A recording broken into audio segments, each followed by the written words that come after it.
여러분 안녕하십니까? 안녕하세요. 저는 지금 김현장 크레센도 회의실에 나와 있습니다. 오늘은 제13회 한국회사 포럼 원래 포럼 시간입니다. 오늘 주제는 ESG 무엇을 준비해야 되나 하는 주제로 KR에서 발표를 해주시고 KDB와 HMM에서 관련 사항을 지정 토론해 주시겠습니다. 우선 제 곁에 계신 분들부터 소개를 드리겠습니다. 바로 제 뒤쪽에 네. 제 뒤쪽에 윤민현 회장님 나오셨습니다. 네, 안녕하십니까. 건너편에 신용화 사장님이십니다. 안녕하십니까. 그 옆에는 민병선 KR 지부장님이십니다. 안녕하십니까. 그 옆에는 정병석 변호사님이십니다. 네, 안녕하십니까. 네, 오늘 순서를 간단히 설명을 드리면 KR 시스템 인증센터 임창무 부장님께서 간단히 KR 입장을 소개해 주시겠고, 발표는 시스템 인증센터의 권효진 과장님께서 해 주시겠습니다. 그 다음에는 KDB 장세호 신산업 금융실장님께서 투자자 입장에서 토론해 주시겠고, 마지막으로 HMM의 백창우 기획본부장님께서 HMM의 레이팅 경험을 중심으로 토론해 주시겠습니다. 그 다음에는 질의응답과 또 의견 제시를 받도록 하겠습니다. 네, 안녕하십니까. 한국성급 시스템인증센터 권효진 과장입니다. 오늘 저 은병희 이사님 통해서 저희 ESG 관련한 좀 발표를 해주셔서 연락을 받아서 오늘 이제 발표를 준비를 하게 되었고, 지금 말씀하신 내용은 이제 ESG의 개요, 그다음에 평가가 어떻게 활용이 되는지, 그다음에 이제 국내 업계 대응 현황, 그다음에 이제 평가 지표 중에 사실은 이제 환경 쪽은 많이 익숙하신데 S랑 G, 그러니까는 사회랑 지배구조 쪽에 어떠한 이슈들이 있는지를 좀 설명을 해줬으면 좋겠다고 말씀 있으셨습니다. 그래서 이제 그런 거 위주로 좀 간단하게 30분 이내로 진행될 수 있도록 설명을 드리도록 하겠습니다.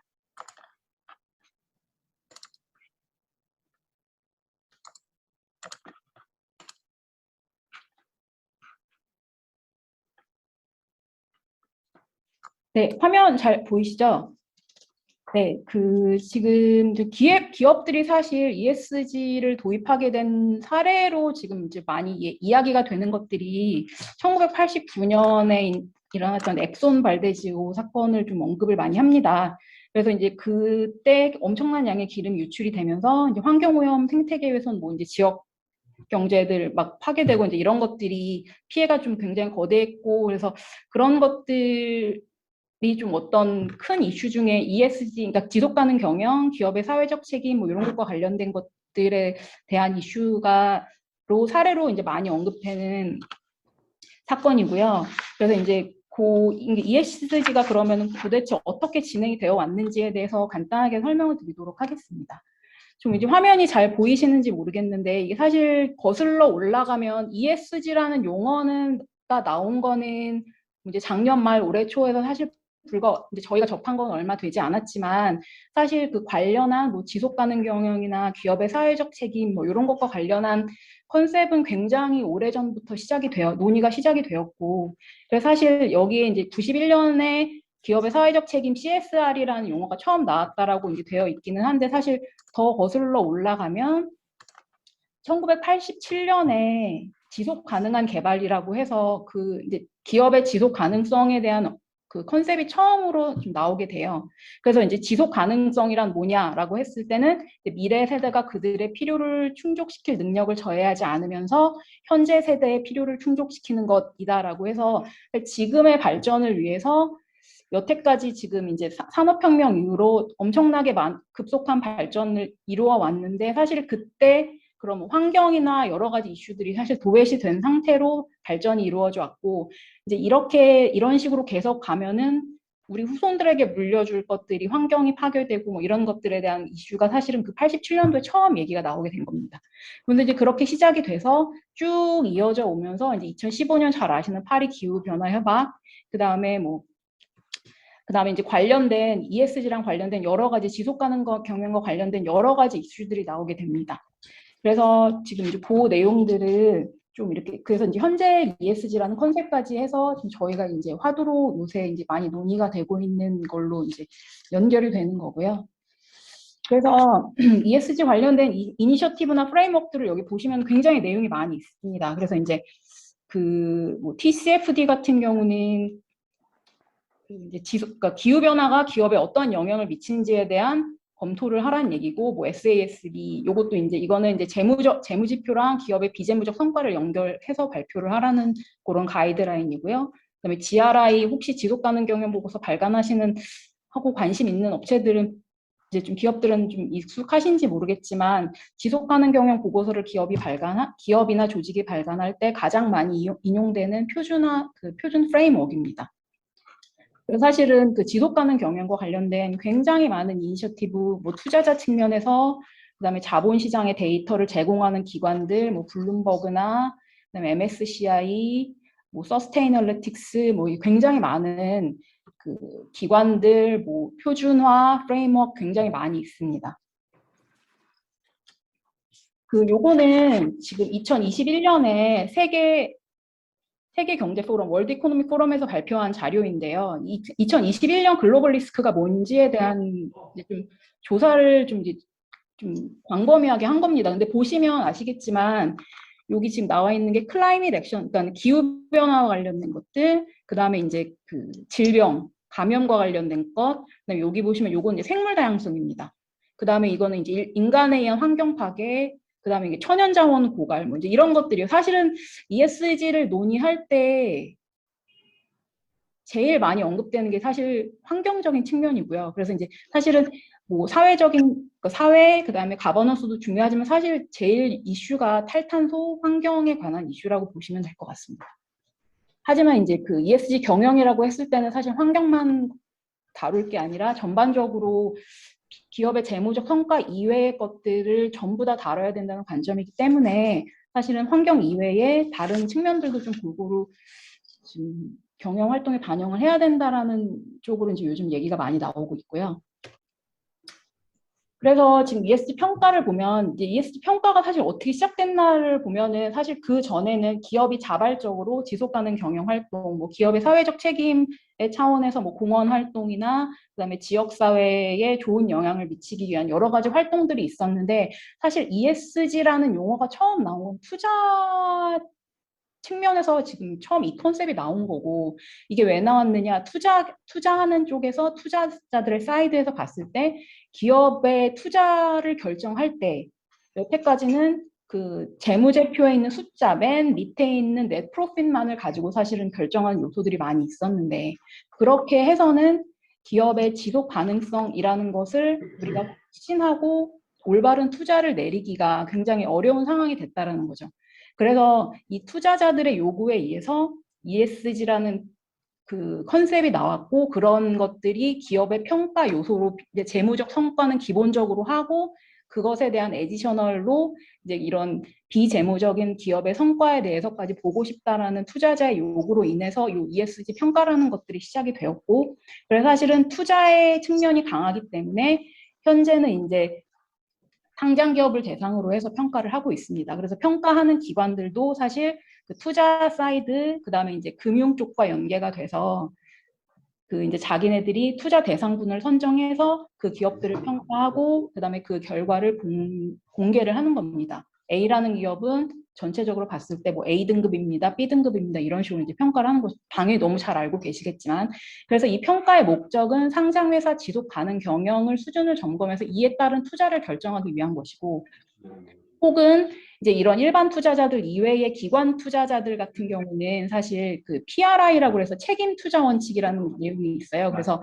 그 기관 투자자들이 투자를 결정할 때 국민연금 같은 데죠. 그래서 그런 것들이 그 기업의 수익성 이외에 여러 가지 다양한 전반적인 요소들을 고려를 해서 기업 네. 투자를 결정하라는 얘기고, 그래서 이제 그런 정과장, 투자자들이 투자를 정과장.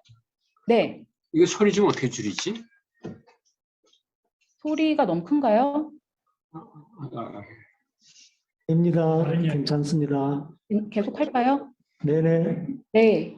그래서 이런 책임 투자자들이 투자 의사 결정을 하기 위한 지원의 수단으로 사용이 되고 있습니다. 국민연금도 실제로 자체적인 ESG 평가 스킴을 가지고 그 투자 대상 기업들에 대해서 평가를 하고 있고요. 그래서 그 지금 ESG 평가는 사실 그렇게 활용이 되고 있습니다. 그래서 사실은 현재는 비상장 기업은 직접적인 평가 대상은 아닌데, 사실 그 평가를 받는 상장 기업들, 그다음에 대기업들, 글로벌 기업들이 같은 경우 사실은 그 ESG 경영이라는 게 그 서플라이 체인을 전체를 아우르는 그 전과점 관점에서 사실 이런 경영 활동을 해야 된다라는 요구를 많이 받고 있거든요. 그러다 보니까 사실 비상장 기업이 직접적인 평가의 대상은 아니다 할지라도 그런 상장 기업, ESG 평가를 하는 상장 기업으로부터 그런 경영에 대한, 그런 경영 활동에 대한 성과를 좀 요구받는 이런 상황까지 지금 오고 있는 상황이고, 그래서 뭐 SK 하이닉스가 뭐 애플로부터 그런 뭐 아리백에 가입하라는 뭐 이제 요구를 받고 가입을 이제 하고, 그걸 맞추기 위한 이제 좀 전략을 수립하고 하는 것들이 다 그런 일련의 활동으로 이해하시면 될 것 같습니다. 그래서 이제 그 우리나라나 외국의 주요 평가기관 현황을 보시면 다시 굉장히 익숙한 이름들이 많으시죠. 블룸버그도 있고, 다우존스, 그다음에 모건 스탠리, 뭐 많이 톰슨 로이터도 있고, 근데 우리나라 같은 경우는 이제 서스틴베스트라는 데가 이제 한국거래소의 산하에 있는 기관이고요. 비영리법인이고, 여기가 이제 굉장히 오랫동안 해왔고, 그다음에 이제 그 사기업으로는 한국기업지배구조원이 있습니다. 근데 이거 이외에도 뭐 대신증권 연구소도 있고, 그게 이제 우리나라의 빅3 평가기관으로 보실 수가 있고, 근데 사실 이제 그 ESG가 좀 많이 이슈가 되고 하면서 현재는 요 3개 기관 이외에 또 사실 평가를 이제 저희 사실 포함해서 그런 평가 업무 사업에 좀 이렇게 진입하려고 하는 회사 기관들이 굉장히 많은 것으로 알고 있습니다. 그래서 이것도 좀 관심 이제 해당이 되시는 기업들은 굉장히 잘 익숙하신 내용일 것 같은데, 사실 ESG 정보 공개가 우리나라에 언제쯤 어떻게 적용이 되는지에 대해서 사실 기업 보시면은 지금 이제 기업 지배 구조 보고서가 있고, 그다음에 그거를 기업 지배 구조를까지 포함하는 전체 지속 가능 경영 보고서, 이렇게 두 가지 이슈로 보시면 될 것 같은데요. 지금 기업 지배 구조 보고서 같은 경우는 사실 2조 원 이상의 기업은 2019년부터 이미 적용이 됐고, 그래서 일부 그 이제 자산 총액 2조 원 이상에 해당이 되는 기업들은 이미 지금 공시를 하고 있는 상황입니다. 그래서 이제 자산 총액 규모에 따라서 이제 2026년까지 전 코스피 상장사에 대해서 지금 이제 의무화를 추진하겠다는 얘기고요. 그다음에 이제 지속 가능 경영 보고서 같은 경우는 현재는 자율 공시 단계입니다.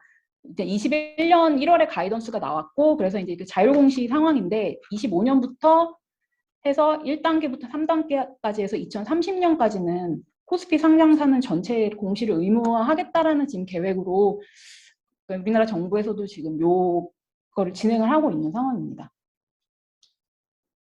그러면 이제 우리나라 주요 기업들이 어떻게 대응을 하고 있나를 봤을 때, 사실 우리나라는 그 이제 전담부서 구성하고, 그 다음에 이제 이사회에다 위원회 구성하고, 요거를 사실 요거부터 시작을 하고 있어요.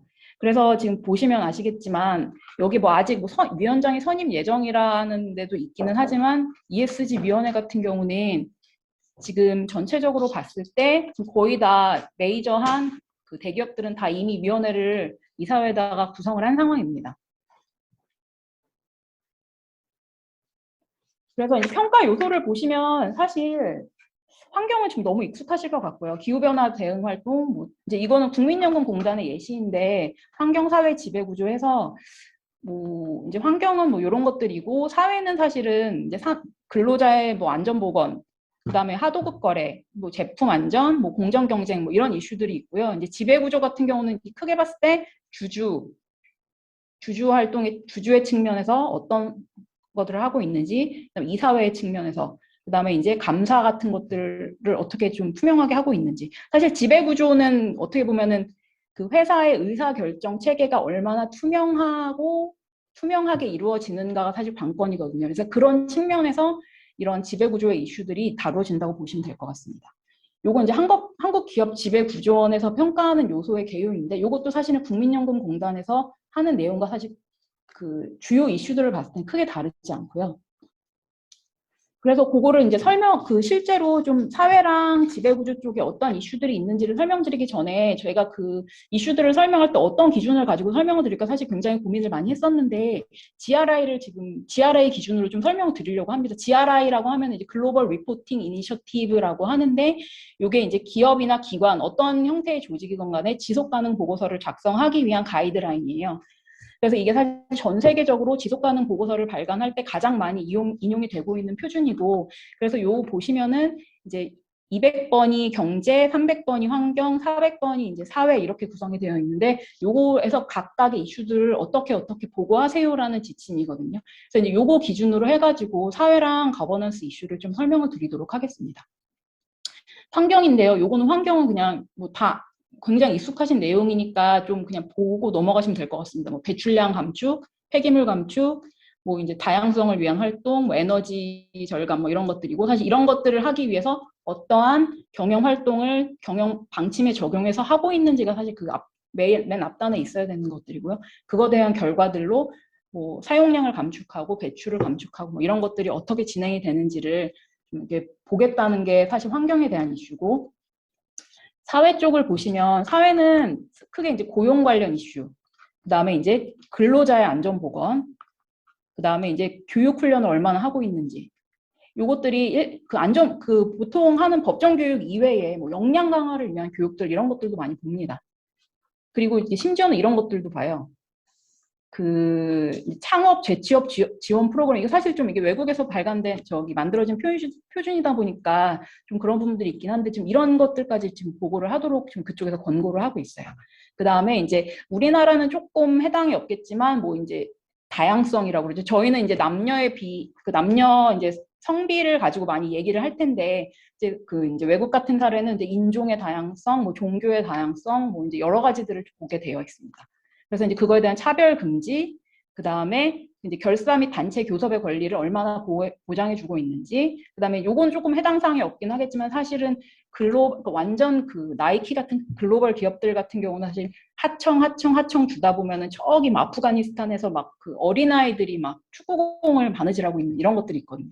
그래서 그런 것들이 사실 되게 이슈가 됐었고, 그래서 아동 노동이 사실 그런 측면에서는 사실 우리나라의 이슈는 아니지만 전 세계적으로 봤을 때는 조금 이슈가 되고 있습니다. 그 다음에 이제 강제 노동 사항이 있고요.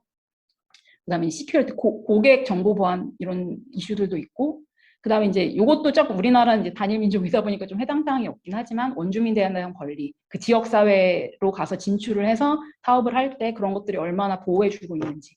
그 다음에 요거는 좀 사실 좀 요새 사실 여태까지는 많이 얘기가 안 됐는데 공공기관을 중심으로 해서 좀 인권 영향 평가 되게 많이 하고 있거든요.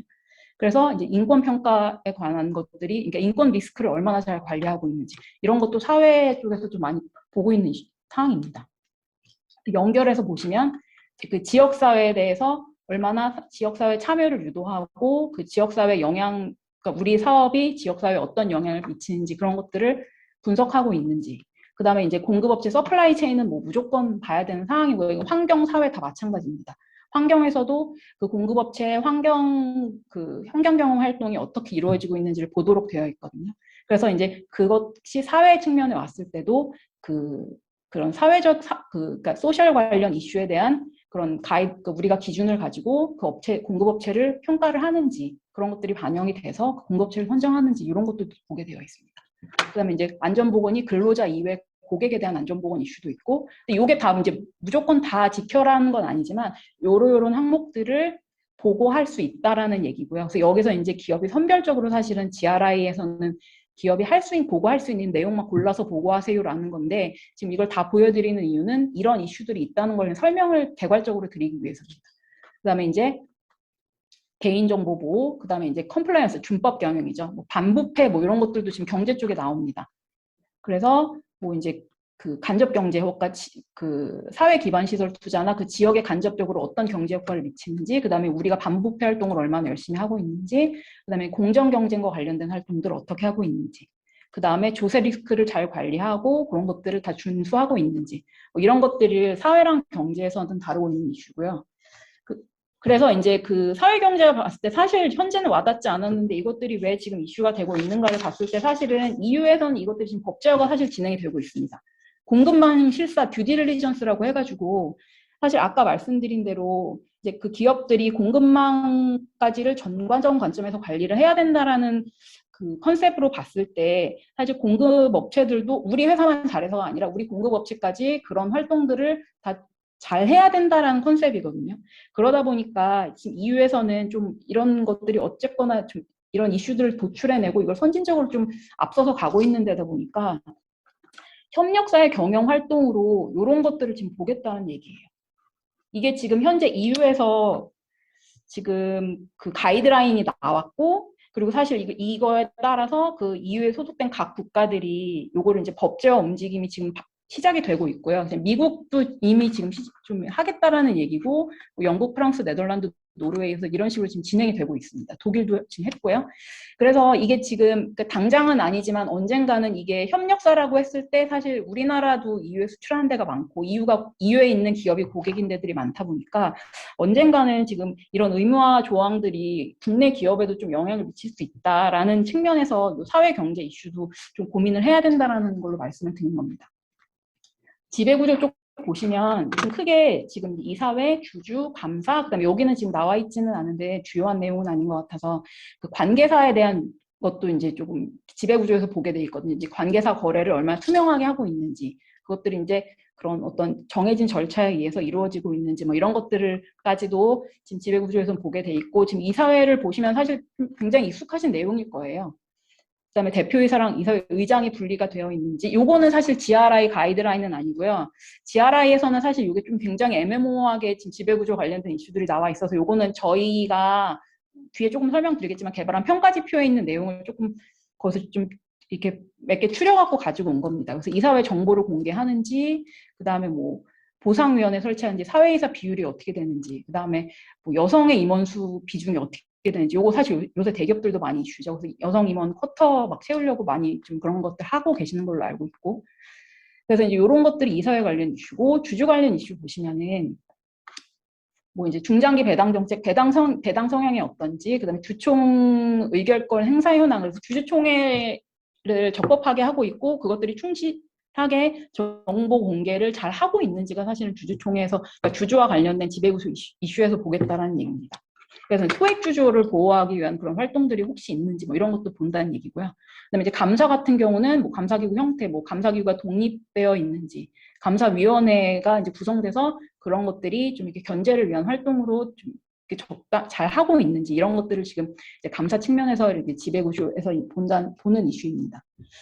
그래서 우리나라에서는 사실 지금 지배구조와 관련해서 개선 사례, 국내 국외 사례를 보면 사실 그 글로벌 기업들 보면 이렇게 쭉 보시면 아시겠지만 경영진의 보상이나 다양성 측면 보완 이런 것들을 많이 강조를 하고 있고, 우리나라 같은 경우는 이제 뭐 사회이사 의장을 이제 뭐 이제 대표랑 분리시킨다거나, 뭐 그다음에 이사회 독립성을 강화시키고 뭐 이제 경영을 위한 컨트롤 타워를 신설하고 이제 이런 식으로 사실 지배구조를 개선을 많이 하고 있습니다.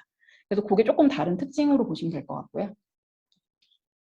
그러면 ESG 경영을 잘하려면 어떻게 해야 되느냐, 좀 빨리 진행을 하도록 하겠습니다. 시간이 얼마 안 남은 것 같아서. 사실 저는 사실 이게 핵심이라고 생각을 하는데, 일단은 지금 그 ESG 경영을 할 때 ESG라고 하니까 평가를 어떻게 하면 잘 받아, 사실 여기에 많이 좀 포커싱이 되어 있고, 사실 제가 이제 외부에 나가서 뭐 교육도 받고 세미나도 들어보고 하면은 ESG 평가하고 뉴스에 하도 많이 나오니까 사실 어떻게 하지 평가를 잘 받아, 평가 등급을 어떻게 높일 수 있어, 사실 이거에 기업들이 많이 관심을 갖고 있는데, 사실 그 평가 등급을 어떻게 해서 높이느냐를 생각을 해봤을 때 평가 기관들이 평가 기준을 공개하고 있지 않아요. 그러면 알지도 못하는 평가 기준을 우리가 맞출 수 있는 방법이 없죠. 그리고 평가 기관들이 한두 개도 아니고 전 세계로 봤을 때는 뭐 200개가 넘는 평가 기관들이 있다는 얘기죠. 그러면 그 평가를 잘 받기 위해서 평가 기준에 맞추는 활동보다는 사실 우리가 얼마나 충실하게 우리의 전략을 잘 수립하고, 요건 당연히 경영진의 의지가 당연히 있어야 되는 거고요. 그래서 그거에 따른 우선순위, 우리가 어떤 것부터 중요도를 가지고 이 업무를 추진을 해나갈 건지, ESG와 관련된 그거에 따라서 KPI를 잘 도출을 해야 되겠죠. 그 다음에 이제 그거를 기업 문화에 이제 직원들이 거부감 없이 이런 것들을 좀 필요성을 인지하고 전사적으로 이것들이 전개가 될 수 있도록 하는 그 기업의 문화도 당연히 중요할 것이고, 그다음에 이제 나중에 그 제일 6번에 나와 있는 게 사실 저는 좀 굉장히 제일 중요한 것 중에 하나라고 생각을 하는데, 정보 공개입니다. 그러니까 노 레포팅, 노 퍼포먼스 뭐 이런 얘기도 있는데, 사실 그 ESG 평가 기관들이 그 기업의 성과를 그 등급을 결정할 때 보는 게 공시된 자료만을 가지고 평가를 하지, 뭐 실사 이런 것들 전혀 반영을 하지 않아요. 그러니까 물론 뭐 이렇게 일부 뭐 설문을 해갖고 퀘스천을 받아서 답변을 하면 그거에 반영을 하기도 하는데, 기본적인 거는 사실 공개된 정보를 가지고 그 기업의 성과, ESG 성과를 평가를 하거든요. 그래서 사실은 이런 것들을 외부에 잘 드러내기 위해서는 우리가 얼마나 충실히 그 우리 회사에서 그 경영 활동을 한 것을, 성과를 충실히 정보 공개를 하느냐가 굉장히 중요한 이슈라고 생각을 합니다. 그래서 이제 저희 평가 지표 간단하게 설명을 드리면, 저희가 지금 일부 아시는 분들도 있을 것 같습니다. 저희가 사실은 선사 대상으로 해서 설문조사도 좀 하고 했었는데, 저희가 지금 그 해운 선사 대상으로 해서 ESG 평가 지표를 지금 개발 중에 있습니다. 그래서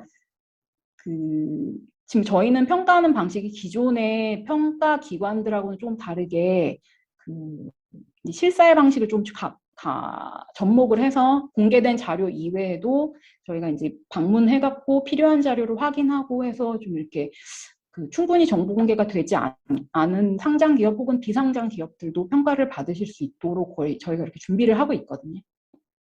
그래서 여기 지금 문항을 보시면 사실 이렇게 보시면 사실 정확히 잘 드러나지가 않는데, 저희가 그래서 이제 조금 고민도 많이 하고 해서 그 해운 선사들한테 그러니까 실제로 적용할 수 있는 평가 항목에 대한 것들을 좀 많이 고민을 하고, 그래서 이제 그런 지표들로 최대한 좀 반영을 해서 평가 지표를 구성을 하는 걸 준비를 하고 있습니다. 그래서 저희가 사실 이렇게 많은 선사들을 방문해서 의견을 듣지는 못했지만, 지금 공통적인 의견이 이제 선사의 특성 뭐 이런 것들이 좀 많이, 우리가 ESG 평가를 받아봤는데 너무 그런 것들 반영을 안 해주시는 것 같다, 뭐 이런 얘기들 많이 좀 들었거든요. 그래서 이제 그런 것들을 좀 최대한 반영을 해서 이런 것들 평가 지표들을 지금 작성을 하는 걸 준비 중에 있고, 현재 지금 시뮬레이션을 진행하고 있습니다. 그래서 저희가 조만간에 연내로 한번 저희가 이제 조금 이제 안내를 드리고 설명을 드리고 이렇게 좀 진행할 수 있도록 그렇게 지금 준비를 하고 있는 상황입니다. 그래서 이제 여기 뒤에 이렇게 좀 평가 지표들을 쭉 나와 있기는 한데, 요거는 이제 좀 시간 관계상 넘어가도록 하고요. 네, 그래서 여기까지 해서 발표 마치도록 하겠습니다. 감사합니다. 네, 권 과장님 발표 잘 들었습니다. 고맙습니다. 네. 참석자 여러분, 나중에 자료가 필요하실 때 오늘 세미나 다 끝나고 나서 자료를 업로드 해드리도록 하겠습니다. 그러면 추가해서 투자자 입장에서 우리 KDB의 장세호 신산업금융실장님께서 토론해 주시겠습니다. 부탁드립니다. 일단 저 소개를 좀 드리겠습니다. 저 산업은행 신산업금융실의 장시호 실장이고요. 저는 이제 업무는 주로 이제 신산업 쪽인데, 뭐 첨단 산업도 있고 뭐 구산업을 신산업화하는 것도 있고 그런데, ESG 쪽하고는 어떻게 보면 신산업이라는 측면에서 보면은 상당히 근접한 일일 수도 있는데, 저희들 ESG 관련해서 전담 부서가 있습니다. 그쪽에서 이제 총괄을 하는데, 그러다 뭐 그런 것도 있고, 저는 이제 신산업이긴 하나 이제 환경 쪽이 이제 뭐 신산업 쪽도 많긴 한데요. ESG 관련해서 사실은 많은 이제 지식을 갖고 있거나 그러지는 못합니다. 그래서 사실 뭐 이번에 발표 의뢰를 받고 사실 좀 자신이 없는 부분이라서 되겠나 싶긴 했는데, 어쨌든 죄송합니다. 예, 좀 자신이 없는 부분이긴 한데 어쨌든 은행 자료를 통해서 발표를 하기로 하고요. 혹시 뭐 관련해서 뭐 질의사항이 있다면 제가 뭐 직접 답을 못할 수도 있는데, 뭐 직원들하고 연결을 해서 뭐 혹시 관련해서 뭐 질의사항이 있으면 주시면 제가 은행 내부에서 이제 회의를 통해서 하든지 뭐 그런 식으로 해서 답변을 할 수 있도록 해보겠습니다. 그리고 제가 이제 준비한 거는 이제 산업은행의 ESG 기반 지속 가능 경영 추진 내용을 이제 뭐 준비를 했는데요. 요거는 뭐 크게 뭐 중요하지 않는 것 같고 저희 산업은행에서 하는 일이기 때문에 그렇지만 이제 제가 판단컨대는 본건 ESG 관련해서 의미가 있겠다고 하면은 산업은행이라든가 금융기관들이 지금 조선 및 해운 쪽에 실질적으로 ESG 관련해서 금융상품 어떤 게 마련되어 있는지 그런 거는 이제 어떤 형태로 실행이 되는지를 좀 알아보는 게 사실 의미가 있지 않을까 이런 생각을 해서 그런 자료를 좀 준비를 했습니다. 그래서 뭐 좀 장황스러울 수도 있는데 뭐 한 10분, 15분 정도 해서 제가 준비한 자료를 좀 말씀을 드리겠습니다. 저희들도 이제 금융위에서 이제 뭐 ESG 관련해서 전담부서를 만들어라고 해서 뭐 저희들도 조직은 구성이 되어 있습니다.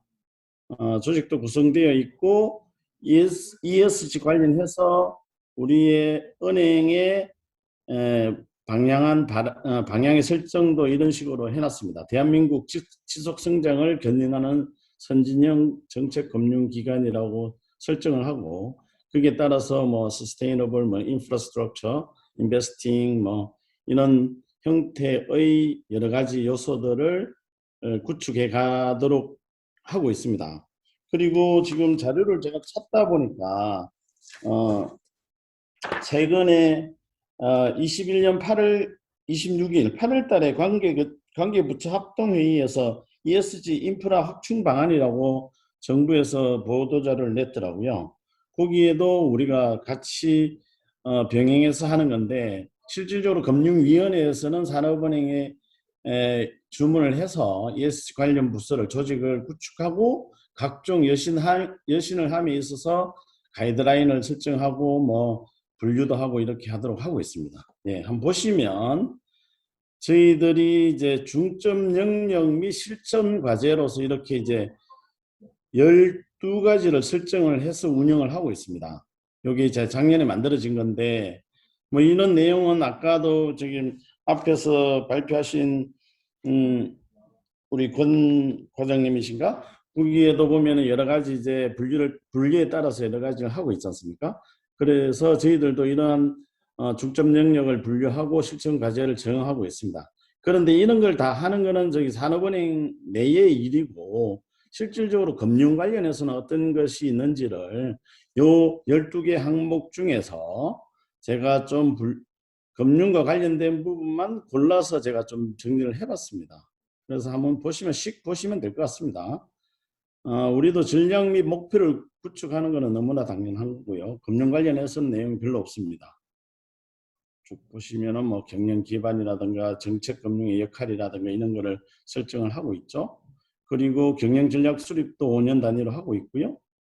조직도 지속 가능 경영위원회를 신설을 했습니다.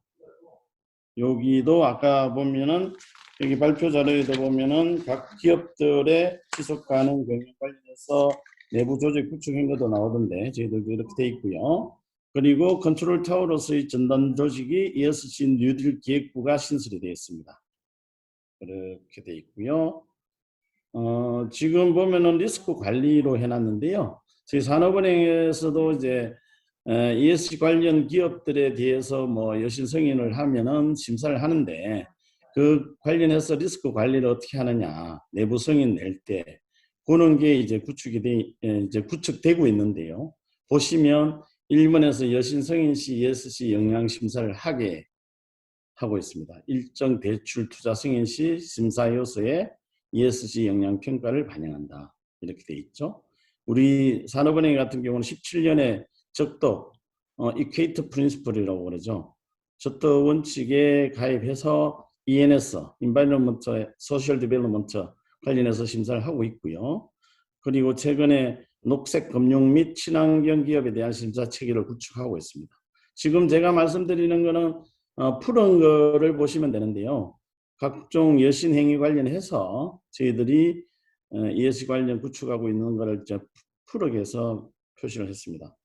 그리고 신용평가 비재무 항목의 ESG 요소를 반영하도록 준비하고 있습니다. 기업 아까도 보시면 ESG 평가를 하는데 ESG만을 평가를 해서 이제 각종 평가 기관이 등급을 만들기도 하는데 저희들은 현재는 ESG만을 평가를 하지는 않고요.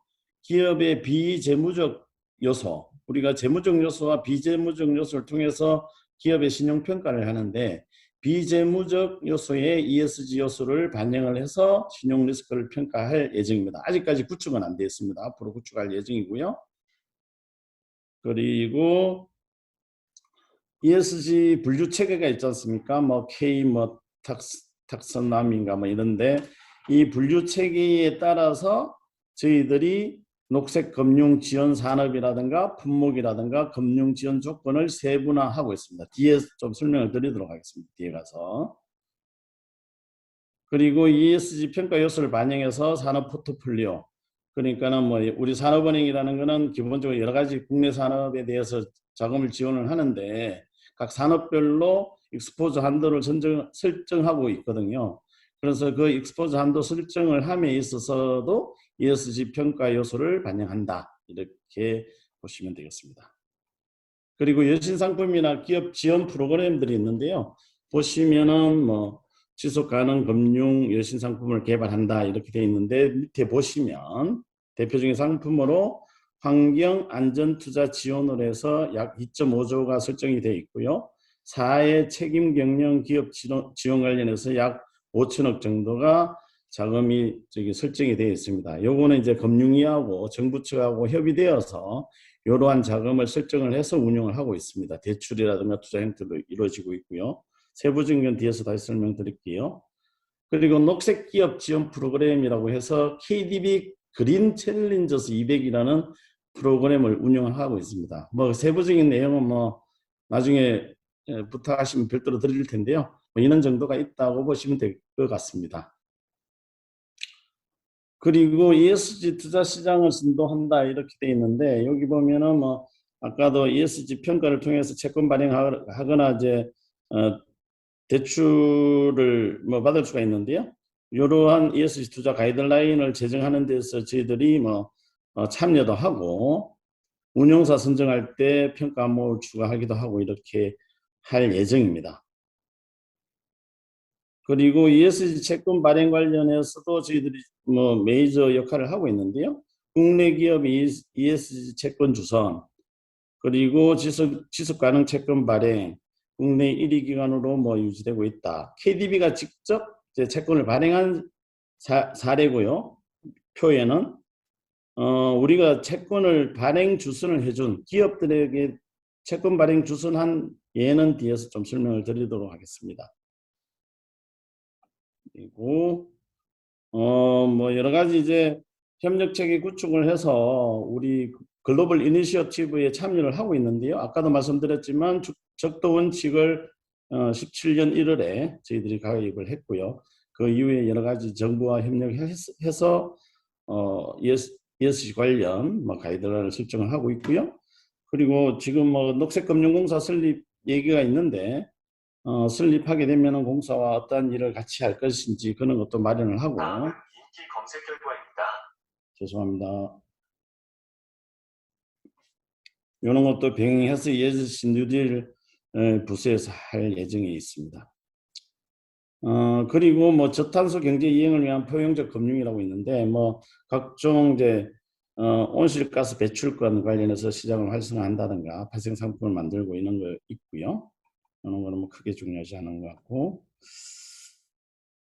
예, 뭐 이런 정도가 있습니다. 저희들이 하고 있는 ESG 관련 금융 상품인데요. 대표적으로 저희들이 이제 하고 있는 거를 보면은 이제 녹색 금융이라고 해서 지금 그린 본드라든가 그린 론 관련해서 이제 대표적으로 투자 상품, 본드는 투자 상품이고 론은 이제 대출 상품인데 그러한 일을 실질적으로 어떻게 하고 있는지를 잠시 한번 보여드리면 실질적으로 녹색 금융의 범위와 정의가 있는데 이런 거는 지금 좀 세부적인데 여기에 보시면은 그린 본드 프린시플이라고 해서 ICMA, 이게 보면은 이크마라고 하는데 영국에 있는 이제 저기 전문 기관이죠, 그죠?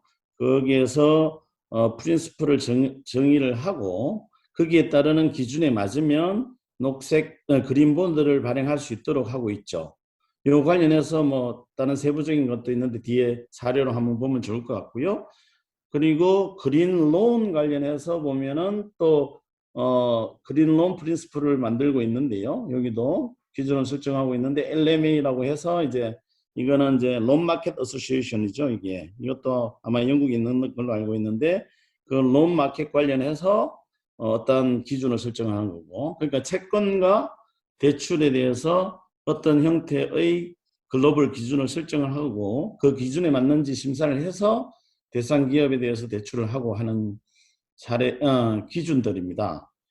구체적인 내용을 좀 말씀을 드리면 좋은데 시간상으로 지나가고요. 실질적으로 산업은행에서 그린 파이낸스 지원 사례를 한번 보도록 하겠습니다. 어떻게 했는지.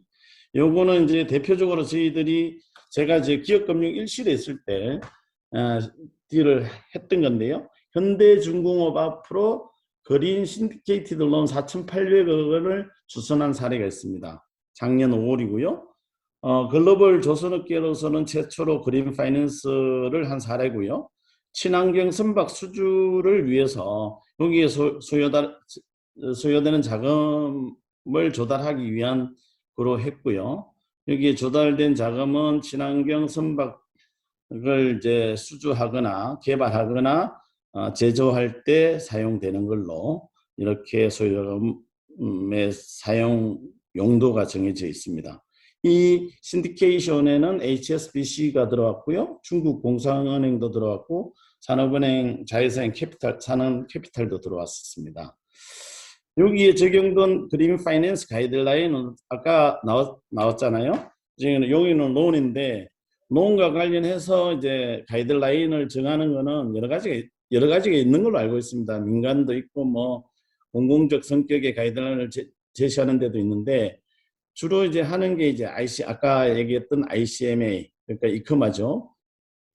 그리고 CBS라고 해서 클라이밋 본드 스탠다드 그러니까는 클라이밋 본드 이니셔티브에서 정한 뭐 스탠다드라고 볼 수 있습니다. 이게 대표적으로 많이 정하고 있는 것 같습니다. CBS에서 얘기하고 있는 이제 친환경 선박에 대한 정의도 있던데요. 여기서 주로 이제 친환경 선박에 대해서도 이제 정의를 하고 있는데 본건에 대해서는 이크마의 기준으로 가이드라인을 설정을 하고 본건을 진행을 했고요.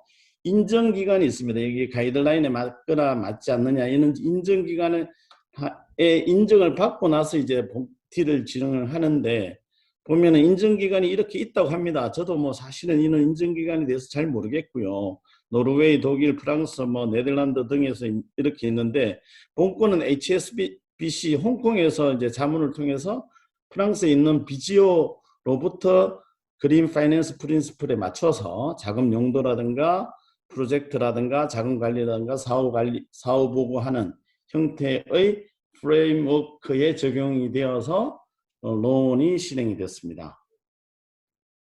네, 여기 이제 대표적인 론 케이스고요. 저희 산업은행에서 보시면은 이제 ESG 채권 주관업무도 많이 하고 있는데요. 이건 뭐 당연히 지금 아까도 말씀드렸다시피 관계부처 합동으로 하고 있는 ESG 인프라 확충 방안에도 나와 있는데 ESG 채권 활성화에 대해서 정부에서 뭐 적극 추진을 하고 있고 그리고 탄소 중립 추진 전략에도 포함이 되어 있고 다 포함이 되어 있습니다. 그래서 최근에 보면은 ESG 채권의 반응이 이렇게 크게 증가하고 있습니다. 이렇게 특수채, 금융채 뭐 다 이렇게 증가하고 있는데요. 물론 뭐 우량 기업들이 이제 신용도가 좋기 때문에 자기 신용으로도 하지만 신용도가 좀 떨어진 비우량 등급은 저희들이 보증을 세워서 채권을 발행하기도 합니다. 근데 보시면은 올해 ESG 채권 발행 현황을 보면은 뭐 이렇게 많습니다. LG화학이라든가 현대제철 뭐 쭉 이렇게 많아요. 근데 이걸 우리가 다 한 건 아니고 이 중에서 보시면은 뭐 LG화학의 ESG 채권 그린본드 10억 불 발행 주선을 한 적이 있고요. 그리고 하나 관련해서 그린본드 3억 불, LG 디스플레이 관련해서 그린본드 3억 불 이런 발행 주선 실적이 있습니다. 이런 거는 이제 저희들이 이제 직접 투자를 한 건 아니고 저희들이 기업이 발행을 할 때 우리가 이제 주관사로 참여했던 실적이고요. 위에는 저희들이 론은 저희들이 여기에 약 한 3천억 정도 참여를 했습니다.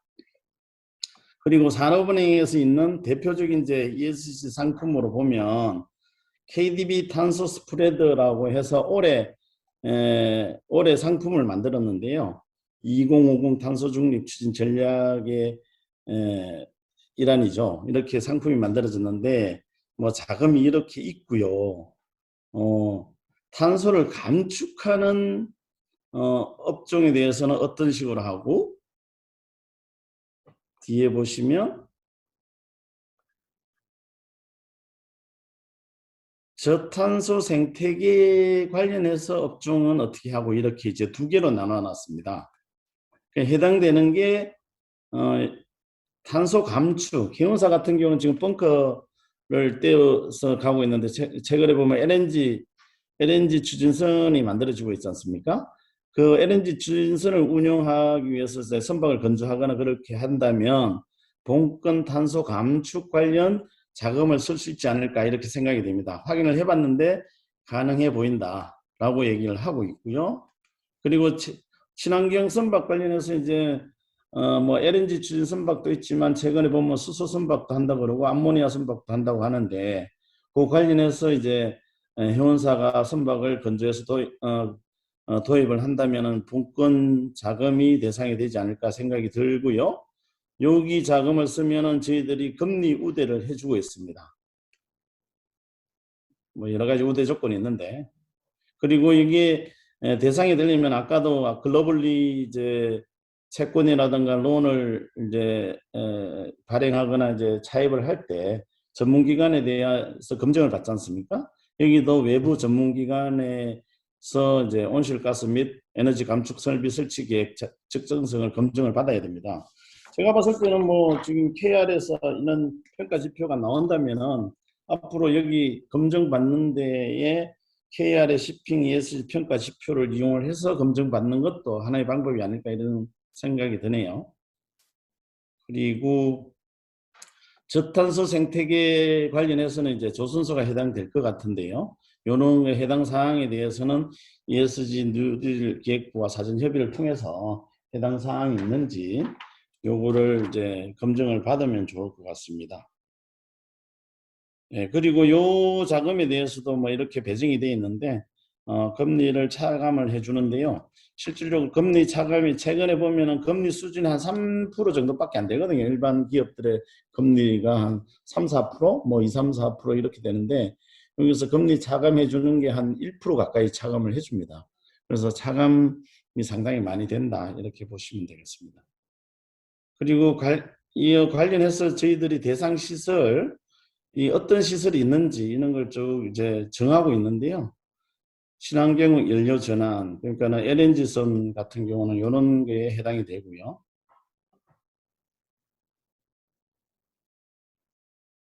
저탄소 생태계 지원 대상 품목 이렇게 하면은 제가 조선소에서 친환경 선박을 건조할 때 이런 쪽에 해당이 된다고 합니다. 뭐 정확하게 제가 어디인지는 여기는 체크는 못했는데, 이런 식으로 KDB는 뭐 조선이라든가 해운 쪽에 ESG 관련해서 지원하는 금융 상품들이 있다, 이렇게 보시면 될 것 같고요.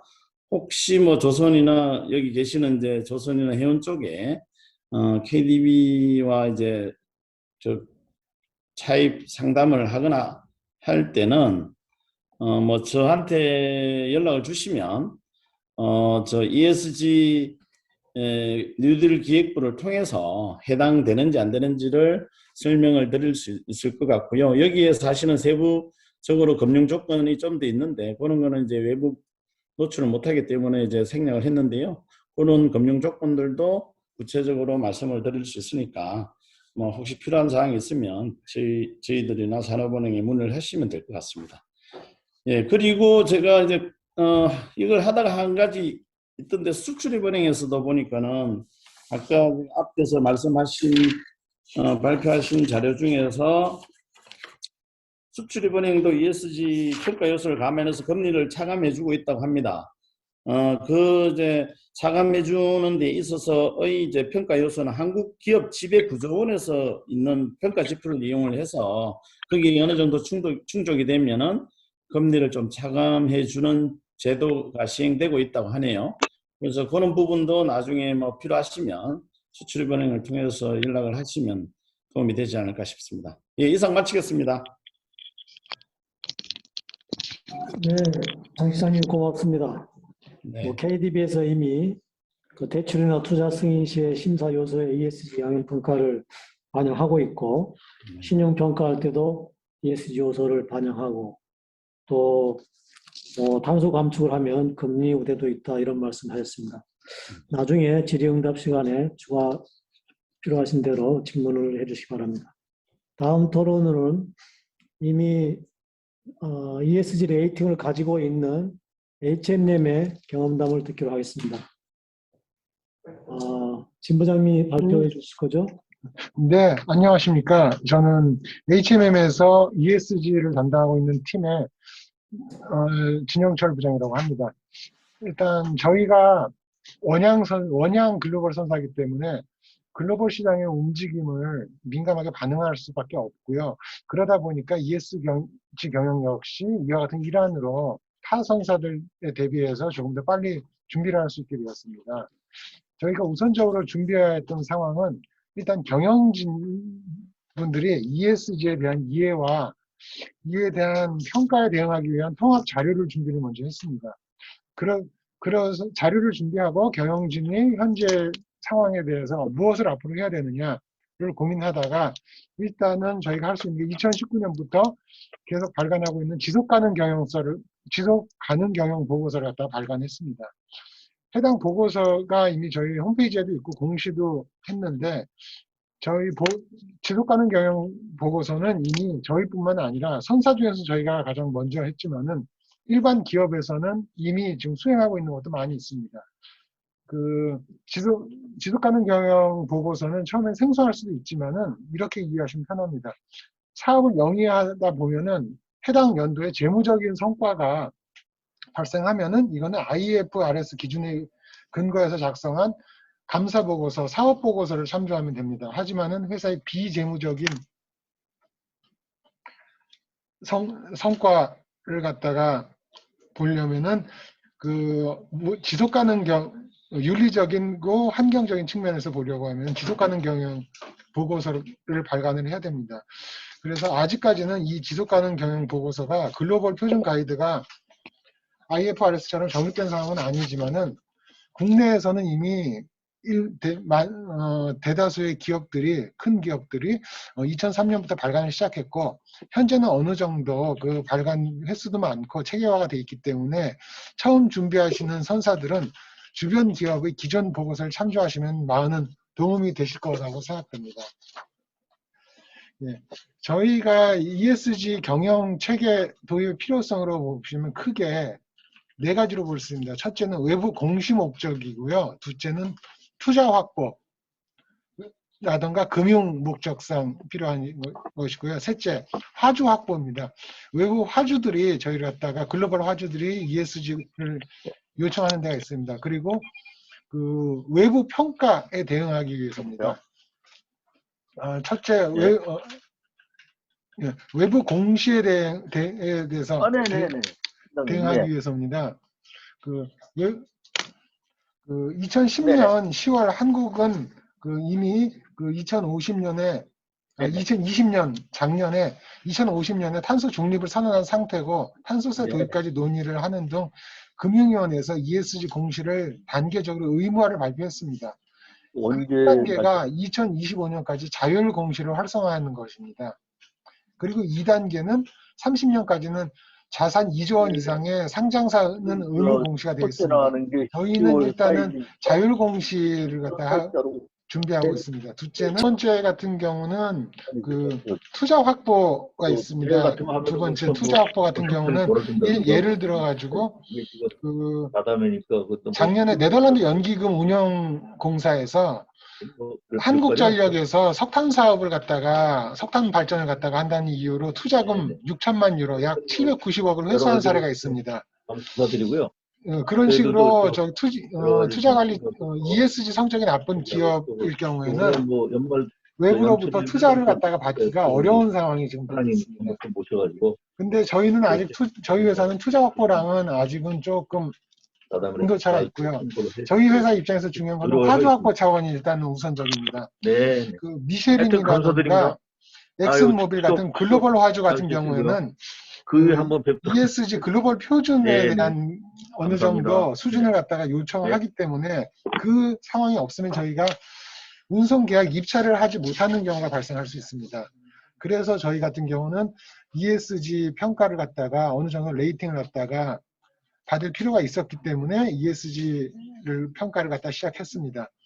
그리고 네 번째는 또 이거 어떤 특정 화주는 ESG 관련해서 공급망 경영, 공급망 관리를 갖다가 제대로 하고 있는가 같은 것을 특히 강하게 요구하는 경우가 있습니다. 미쉐린, 그다음에 SCA, 필립스, 볼보, 뭐 DHL 같은 경우도 CDP 등급을 요구하고 있습니다. 결국은 저희 회사 입장에서 보면은 외부 공시에 대한 대비, 그리고 당장 화주 호군을 확대하기 위해서는 기존 화주들을 갖다가 바인딩 계속하고 신규 화주를 갖다가 개발하기 위해서는 ESG에 대한 경영을 갖다가 ESG에 대한 경영은 필수 불가결한 상황입니다. 다음 페이지 한번 좀 보겠습니다.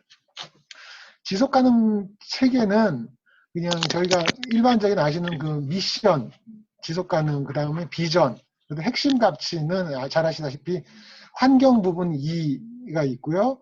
그 다음에 저희 쪽에서는 S는 현재 그 디지털라이제이션에서 디지털 테크놀로지 쪽에를 좀 중점적으로 하면서 지속 가능하게 공급망, 고객, 임직원, 지역사회를 갖다 관리를 하고자 합니다. 그 다음 마지막은 거버넌스는 그 윤리 경영, 이사회, 그다음 안전 경영 등으로 해서 경영 체계를 이렇게 잡고 있습니다. 다음 페이지에 설명드리겠습니다. 저희는 일단은 2025년에까지 ESG 추진 목표를 잡았는데요. 이거는 처음에 KR 권효진 과장님께서 말씀하셨던 것처럼 각 환경, 사회, 거버넌스 분야별로 주요 항목들이 있습니다. 물론 평가기관에서는 평가 기준을 공개하고 있지는 않지만은 저희가 어느 정도 목표를 잡아서 이 목표는 달성하겠다고 목표를 잡아서 경영진에 보고해서 중장기적으로 나가고자 하는 방향을 갖다가 잡아놨습니다. 이 ESG 추진 목표는 저희는 선사이기 때문에 평가기관에서 평가 기준을 더 많이 높게 받는 게 회사 목표가 아니기 때문에 비용 투입과 그 효익을 따져서 어느 정도 수준 이상만 받는 것을 갖다가 실무자 입장에서는 목표로 하고 있습니다. 물론 이것은 중장기 전략의 ESG 전략 부분도 하나의 꼭지로 반영을 해서 중장기 전략에 반영을 하고 있습니다. 다음 페이지 말씀드리겠습니다. 현재 저희가 받은 레이팅입니다. 한국기업지배구조원 같은 경우에는 전체적으로 통합적으로는 A를 받았습니다. 뭐 환경은 A, 사회는 A 플러스 지역구조는 지배구조는 A를 받았는데 통합 레이트 기준으로선 A입니다.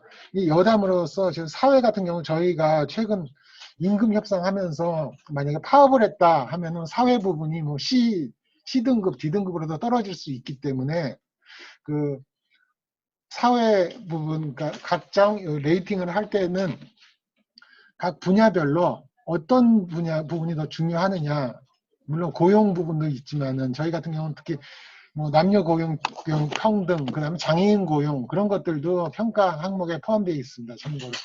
그리고 CDP 쪽에서 보시면 기후 변화 대응에서 저희가 B등급을 받은 상황이고요.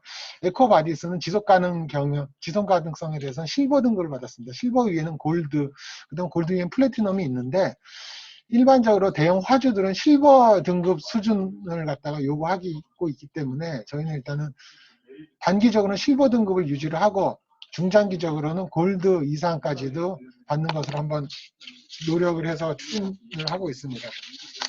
다음 페이지 한번. 저희가 지속 가능 경영 보고서를 갖다가 이미 발간을 했고, 그리고 공시까지는 했습니다. 의무는 아니지만은. 그래서 저희 홈페이지에 들어가시면은 그 화면을 보시듯이 그 링크에 보시면 저희가 지속 가능 경영 보고서를 갖다가 다운로드가 가능하십니다. 그래가지고 필요하신 기업 같은 경우, 필요하신 회사에서는 관심이 있으시면은 직접 소프트 카피를 갖다가 다운 받으셔가지고 한번 볼 수 있습니다.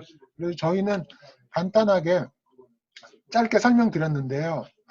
그 회사 입장에서는 일단 경영진이 이게 왜 해야 되는가를 갖다 이게 어떻게 보면은 직원들의 시간과 노력, 그 다음에 비용을 투입을 해서 하는 하나의 활동이기 때문에 꼭 필요한 경우가 꼭 필요해야만이 좀 무조건 다른 데서 한다고 해서 유행처럼 해야 되는 게 아니라 기업이 꼭 필요성, 그다음 비용과 효익 분석을 확인한 다음에 물론 법령 규정도 있습니다. 그런 것도 확인을 해서 필요할 경우에는 뭐 회사 자체적으로 하던가 아니면 외부 컨설팅을 통해서 각각 회사에 맞도록 도입을 하는 게 바람직하다고 생각됩니다. 이상입니다. 네, 진영철 부장님 고맙습니다. 이미 현재 HMM은 몇 년 전부터 지속가능 경영 보고서를 내고 있고 지금도 공시되고 있으니까 다운로드를 받을 수 있다고 합니다. 자, 저희는 오늘 제13회 원래 포럼에서 ESG에 관한 얘기가 거의 매일 신문에 나오고 있기 때문에 ESG에 관한 인사이트를 받기 위해서 오늘 프로그램을 마련하고 있습니다. 세 분의 발표와 토론이 있었는데요. 질의응답 혹은 코멘트 뭐든지 받겠습니다. 어느 분이 시작해 주시겠습니까? 내가 좀 질문을 좀 하겠습니다. 네, 회장님 말씀하십시오. 잘 들리십니까?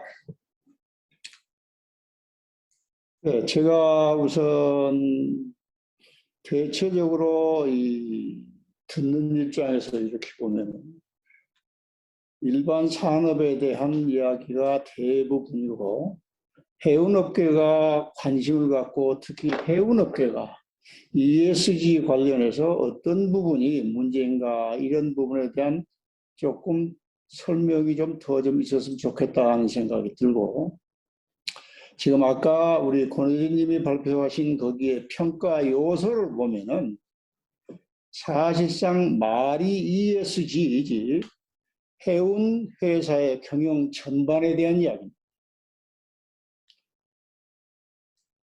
그런데 실제 지금 해운업계가 여러 가지 환경, 사회적인 책임, 지배구도를 이야기를 하지만은 당장 눈앞에 나가 있는 현안 문제로 가장 민감한 부분은 환경 문제. 조금 좁혀서 이야기를 하면은 탈탄소화 문제입니다. 왜 탈탄소화 문제가 해운업계에서 가장 중요하게 생각하고 부담스럽게 생각하느냐 하면은 아까 우리 권혜진님이 잠깐 발표하신 것 중에 그 월마트 여기는 미국의 대형 리테일러입니다. 월마트나 지금 예를 들어서 거기에서 나온 아마존이나 이런 데서 요구하고 있는 거는 ESG 평가가 어느 기준 이상 되지 않으면은 화물을 주지 않겠다는 이야기. 그러면은 해운회사로 봐서는 영업으로 봐서는 굉장히 핵심적인 요소다.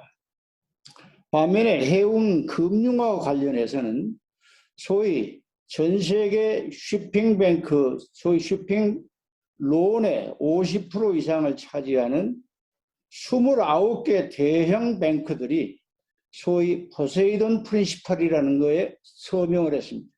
그 내용은 무슨 이야기냐면은 지속 가능성이라는 이야기하고 직결이 됩니다. 친환경 연료로 전환을 하다 보면 엄청난 비용이 필요할 것이고 그 비용은 어차피 금융으로 조달을 해야 되는데 ESG가 어느 수준 이상으로 되지 않으면은 금융을 해주지 않겠다는 이야기입니다.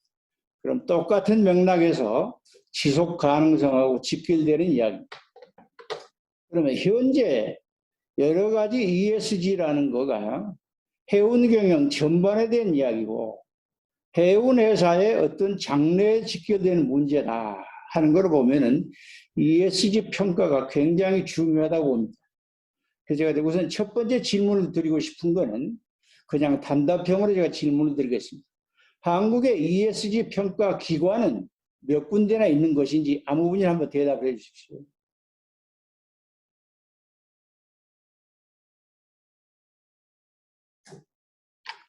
네, 제가 대신해서 저 지금 현재 아까 잠깐 설명드렸지만 지금 그러니까 메인으로 이제 평가를 하는 지 좀 오랫동안 해온 기관들은 기업지배구조원, 서스틴베스트, 그다음에 대신경제연구소 이제 요 정도 세 군데고 사실 뭐 이제 이제 그러니까 매경이나 뭐 이런 데들도 연구소에서 뭐 이제 하겠다라고 사실 좀 깃발을 꽂기 시작하는 데들이 있긴 한데 현재는 그 세 군데가 지금 메인 플레이어라고 이해하시면 될 것 같습니다.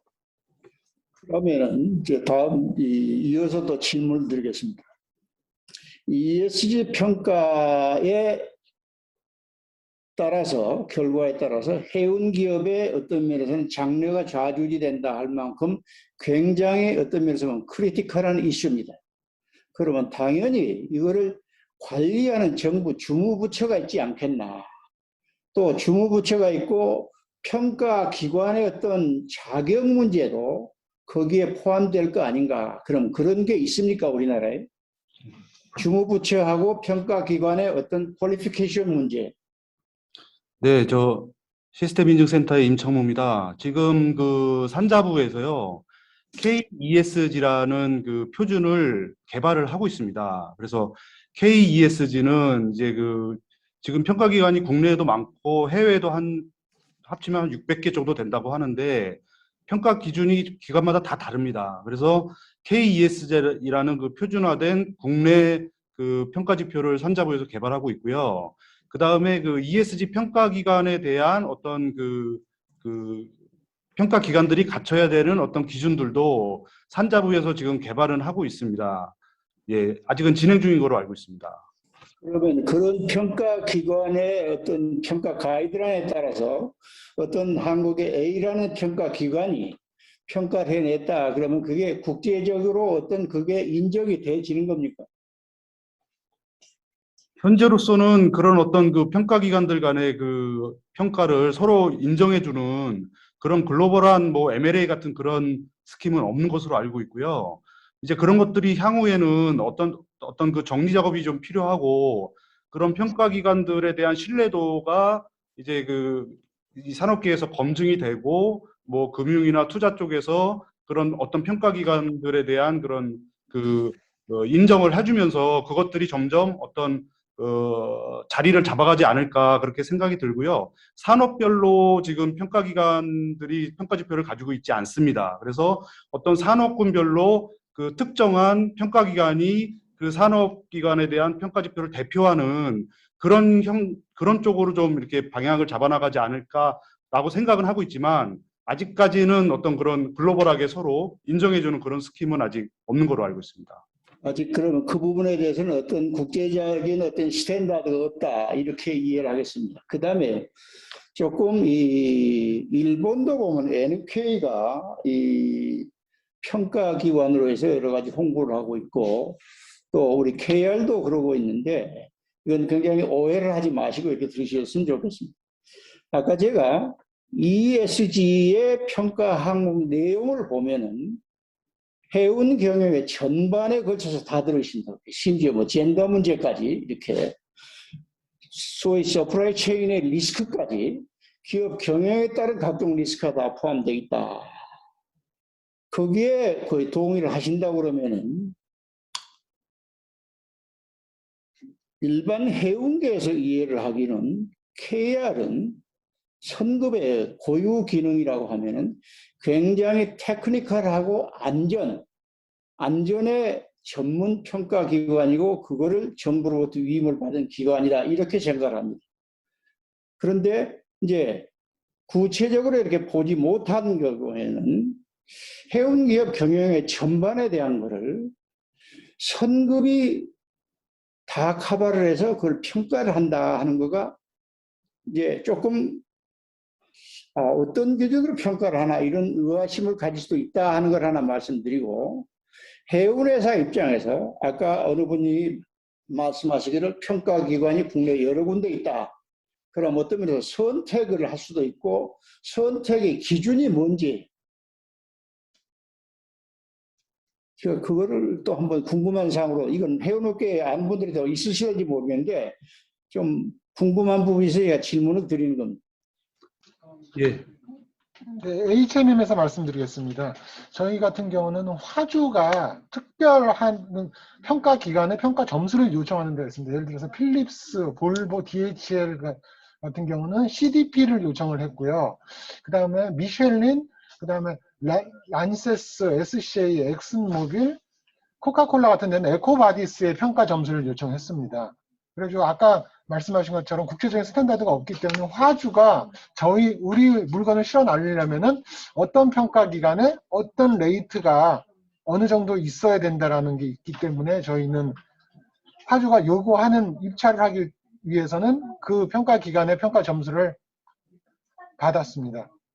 예, 그럼 그거 연달아서 한국의 가령 A라는 해운회사가 거래를 하는 화주가 10명이다.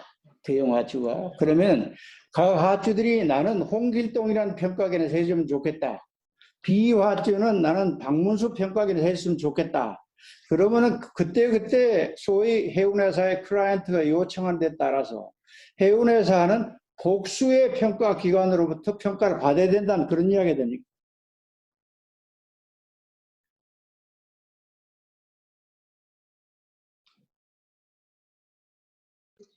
네. 저희 HM 같은 경우는 글로벌 화주가 몇 군데 요청하는 데가 몇 군데가 없었기 때문에 저희는 초기이기 때문에 그렇게 대응을 했고요. 만약에 점점 이게 평가를 원하는 기관들이 많아진다 그러면은 저희 쪽에서는 건의를 하려고 합니다. 우리는 에코바디스 아니면 CDP의 평가를 이렇게 받았는데 이걸로 가름할 수 있느냐, 반드시 그걸 받아야 되느냐를 갖다가 오히려 화주한테 요청을 한번 해보려고 합니다. 근데 아직까지는 새로운 평가 기관을 요청하는 데가 없었기 때문에 현재는 2군데만 지금 받아놓은 상태입니다. 이거는 선사 입장에서는 화주한테 어차피 평가 항목이 대동소이하다 그러면은 이걸로 좀 가름해 주십시오라고 선사 입장에서는 요청을 할까 합니다. 예, 그 다음에 저 마지막 질문입니다. 지금 해운 기업 입장에서는 굉장히 고민스러운 문제가 이 도처에서 지금 ESG 평가가 해운회사로 봐서는 마케팅이나 또는 파이낸싱에 아까 지금 장철 실장님께서 그린 파이낸싱이라는 말씀을 하셨는데 아마 그게 포세이돈 프린시플하고 일치되는 거 아닌가 비슷한 거 아닌가 싶은데 해운회사로 봐서는 언제 ESG 평가에 따라서 파이낸싱 또는 선사하에 화물을 주는 거가 발효를 할 걸로 보는 것인가, 이게 질문이고, 거기에 보충을 해서 왜 이런 말씀을 드리느냐 하면은 지금 현재 해운회사의 최대 관심사가 탈탄소화, 바꿔 이야기라면은 대체 연료입니다. 대체 연료가 지금 여러 가지 거론되고 있는 게 LNG, 최근에는 소형 핵발전 기능까지 지금 거론이 되고 암모니아, 메탄올, 수소 여러 가지가 되고 있는데 첫 번째는 대체 연료에 대한 게 아직 정해지지 않았다. 제가 지금 말씀드린 건 소위 해운업계에서 이야기하는 ESG 리스크라고 지금 이야기를 하는 걸 제가 말씀드린 겁니다. 대체 연료가 선정이 되지 않았다. 그런데 최근에 예를 들어서 나오는 이야기는 2035년도부터는 내연기관의 선박은 일단 취향을 금지시켜야 된다는 이야기가 나올 정도다. 바꿔 이야기를 하면은 2035년 이후부터는 화석연료를 쓰는 선박이 나올 수가 없다. 이런 이야기. 물론 그것도 채택이 된 건 아니다. 반면에 지금 여러 가지 이야기 나오고 있는 게 소위 배출가스에 대한 소위 탄소 거래제라거나 탄소 국경세라거나 그 금액 자체도 확정이 안 된 데다가 IMO의 기준 다르고 미국, 중국, 인도 기준 다르고 또는 EC 기준 다르고 각자가 이렇게 하는 기준이 다르기 때문에 해운회사라 봐서는 예를 들어서 미국에도 기항을 하고 유럽에도 기항을 하고 이런 선서라 봐서는 자 어디 기준에 맞춰야 되는가 하는 것도 정해지지 않았다는 이야기입니다. 그러면은 그게 언제 정해지느냐에 따라서 해운회사의 선박 발주도 어떤 추진 엔진의 형태, 설계도 달라질 거고 거기에 따라서 해운회사가 파이낸싱도 달라질 거고 그 파이낸싱 요청에 응하는 금융권 입장에서도 ESG 평가 실적이 어떻느냐 물어볼 거고 또 발주를 하는 시점에는 지금 선사들이 가장 우려하는 게 그렇습니다. 탈탄소화를 하게 되면 연료비가 엄청 늘어난다. 그 비용은 화주가 부담을 커미트를 해주지 않으면 발주할 수 없다 이런 이야기입니다. 그렇기 때문에 아까 제가 말씀드렸듯이 화주들이 ESG 어느 기간 이상 되지 않으면 안 해주겠다, 화물을 안 주겠다는 이야기는 소위 지속 가능성에 문제가 있기 때문에 해줄 수 없다는 이런 이야기다. 그러면 아까 제가 처음에 질문드렸던 것 마찬가지로 ESG 평가 점수가 언제부터 전 해운계 아까 말씀드린 그런 다양한 ESG 리스크에도 불구하고 글로벌 해운 기업에 언제부터 그런 게 적용될 수 있을 걸로 보는가? 이게 제 마지막 질문입니다.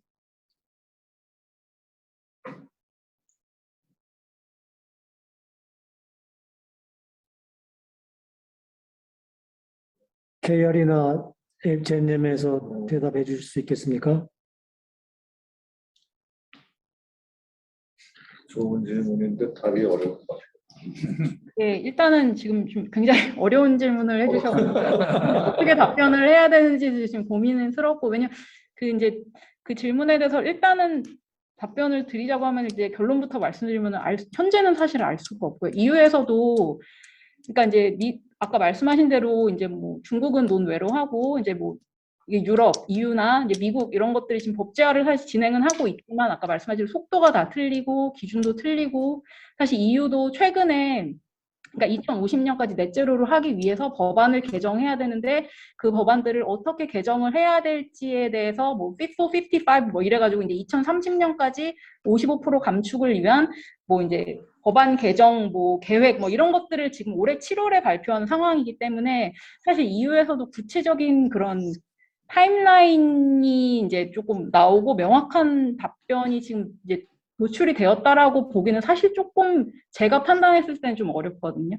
그래서 사실 이제 그런 상황에서 사실 이제 이런 이슈들을 제일 이제 그 이슈를 시장에서 제일 먼저 끄집어내서 이제 가고 있는 데가 EU인데 EU도 아직은 이제 구체적인 아주 명확한 가이드라인이 없는 상황에서 지금 현재 답변하기가 좀 어렵지 않을까 생각을 조심스럽게 해봅니다. 네, 그럼 제가 이렇게 제안을 하겠습니다. 지금 사실상 아까 말씀드렸듯이 산업 전반에 대한 총론적인 ESG 가이드라인은 오늘 여러분들이 말씀을 해주셨는데 해운에 대한 문제로 좀 강론을 좀 보완 좀 해줬으면 좋겠다. 그 다음 두 번째로 아까 ESG 평가 기관의 기준, 선정 문제. 해운회사 입장에서는 소위 여러 기관으로부터 평가를 파주 요구가 다르면 그래야 된다는 이야기고 은행의 요구가 다르면 또 그래야 된다고 봐야 되니까 여러 기관으로부터 복수의 기관으로부터 동일한 아이템을 놓고 평가를 받아야 되는가 두 번째 질문. 그 다음에 선급의 여러 가지 전문성에 비춰봤을 때 선급이 ESG 평가 기관으로 좀 우리가 이 정도 되기 때문에 ESG가 사실상 해운경의 전반을 커버하는 거라 할지라도 우리 선급에서는 이러이러하기 때문에 할 수 있다고 본다. 그 다음에 네 번째로 아까 제가 말씀드린 여러 가지 국제적인 스탠다드나 미래 대체 연료라거나 규제에 대한 방식이라거나 금액이라거나 이런 것들이 확정되지 않은 걸 제가 ESG 리스크라고 이야기를 했는데 이런 부분을 다 감안을 해서 ESG가 언제부터는 해운회사에 직접 그거를 해운회사가 ESG 평가를 받고 내놔야 될 시점이 될 걸로 본다. 이런 것들을 좀 종합을 해서 다음에 적당한 기회에 10월 달이든지 아니면 11월 달이든지 오늘 여기서 발표하신 우리 권호준님을 비롯해서 여러분들을 다시 모시고 좀 해운 쪽으로 좁혀서 아마 제가 보기에는 모르지만 제가 해운에 대해서 해운 업계에서 이야기는 그거 별거 아니다. 답변이 쉽게 나올 수 있다 하는 거를 제가 질문을 드렸는지 모르겠는데 그런 부분을 한번 정리하셔가지고 다시 한번 이런 기회를 한국회사 포럼이 마련을 하도록 하겠습니다. 그거를 좀 오늘 우리 권의원님을 비롯해서 약속을 좀 해주십사. 그걸 부탁드리겠습니다.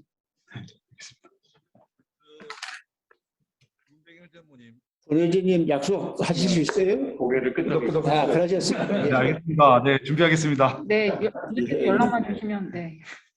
예, 알겠습니다. 그럼 그렇게 다음 기회를 한번 마련하겠습니다. 네, 고맙습니다. 지금 시간이 예정됐던 시간이 다 돼가는데 다른 질문이나 코멘트 받겠습니다.